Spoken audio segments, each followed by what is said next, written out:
So I lost my phone the other day, and I remember immediately going into an anxious scramble looking all over my house for it. I tore the pillows off my sofa, I cleared my desk, and even went into my refrigerator just in case I was absent-minded enough to leave it there. When I finally found my phone, it was in the most rational place possible, in the nook of my nightstand right next to my bed. After I found my phone, immediate relief fell over me, and then I realized there's no way this behavior is normal. All this worrying and anxiety over a little black box, something is wrong, and if you relate to this story even a little bit, we need to talk. I know I'm not alone in this issue, because phones give us a sense of security and pleasure that we can't find from most other things. Phones keep us in touch with weather, global news, each other, games, whatever you can imagine basically.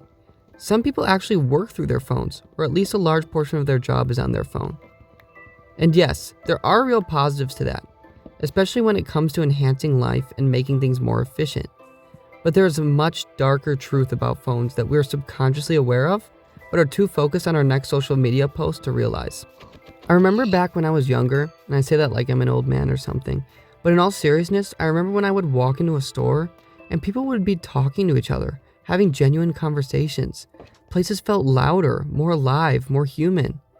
Just recently, I went into a gas station and the person behind the counter was on his phone. He didn't even pick up his head to greet me. Honestly, if it wasn't for the bell ringing when I opened the door, I don't think he would have even noticed I was there. Now I know what you're going to say, but that's a gas station and why does he need to greet you? But I remember when I was younger, if the person didn't greet you, it was because they were restocking the freezer or counting cash from the register, not because they were on their phone. As a side note, I'm not saying people have to greet each other, but when that disappears, everything starts to feel cold, transactional, like no one actually sees anyone anymore.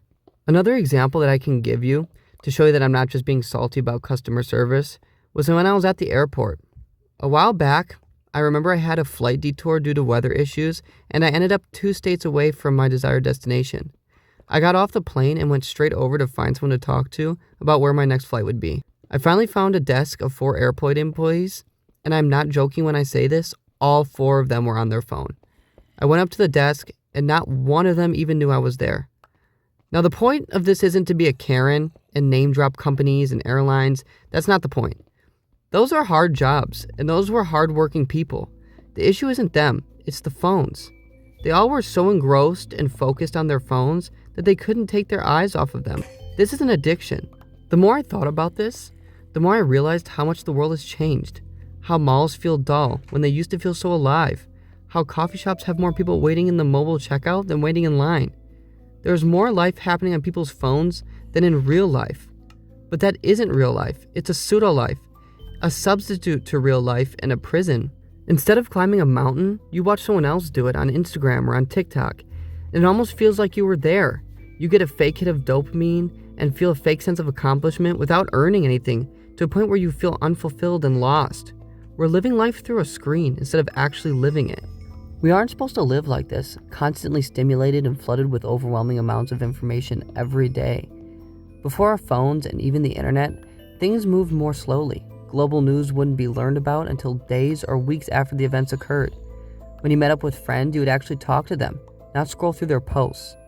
People weren't comparing themselves to 20-year-old millionaires and social media gurus that have it all figured out. The absence of our phones brought peace into our lives. But now that phones are so ingrained into life, what can we do to feel this peace again? The answer hit me when I came across 2 quotes. He is a slave who is ruled by his own passions, and do you not know that if you present yourselves to anyone as obedient slaves, you are slaves of the one whom you obey? The first quote is by a Stoic philosopher named Seneca. He was warning the people of his time that if they allowed themselves to be consumed by pleasures of the world, they would become slaves to those pleasures. This quote plays into modern day issues perfectly, because people are consumed by their phones and become slaves to social media brainwashing, brain rot posts, and pointless TikToks that add nothing to our lives. We become imprisoned to the quick dopamine hits, all provided through a little black box. The second quote is from the Bible, Romans chapter 6, verse 16. The verse presents the same idea, that if you are an obedient slave and do what everyone else is doing, just scrolling and living life on your phone, it becomes your master. When you realize this, you realize we have become modern slaves, and even though we are told we are free, we're not. Freedom isn't feeling anxious when we don't know where our phone is or scrolling endlessly on TikTok not realizing 2 hours have passed by. These quotes are ancient, yet warn us of the events we are living in today. So how do we get out of this prison? The answer to reclaiming your life and escaping imprisonment is yourself. We must be disciplined and only use social media as a platform to enhance life, not live life through. Instead of scrolling for hours, create a video on something you're good at or interested in. Provide some sort of information that may help others. Make sure to restrict your time on social media apps like TikTok and Instagram. And there are so many apps out there that can do that for you. Just look them up on the Google Play Store or App Store. Use your phone for a reason instead of mindlessly consuming. Be intentionally consuming.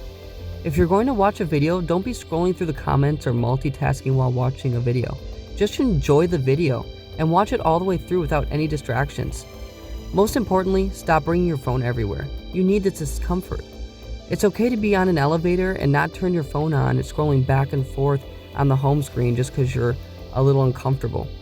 Instead, put your phone away and you'll notice the things that you've missed, like the new flowers your neighbor planted, the leaves changing to green in the spring. It's all because you don't have your phone.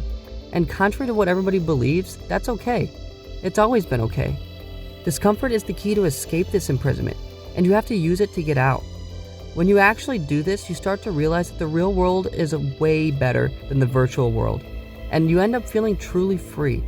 I hope this rant today helped you as much as it helped me, and I appreciate you staying this long into the video, and if you could consider subscribing, that would be great too.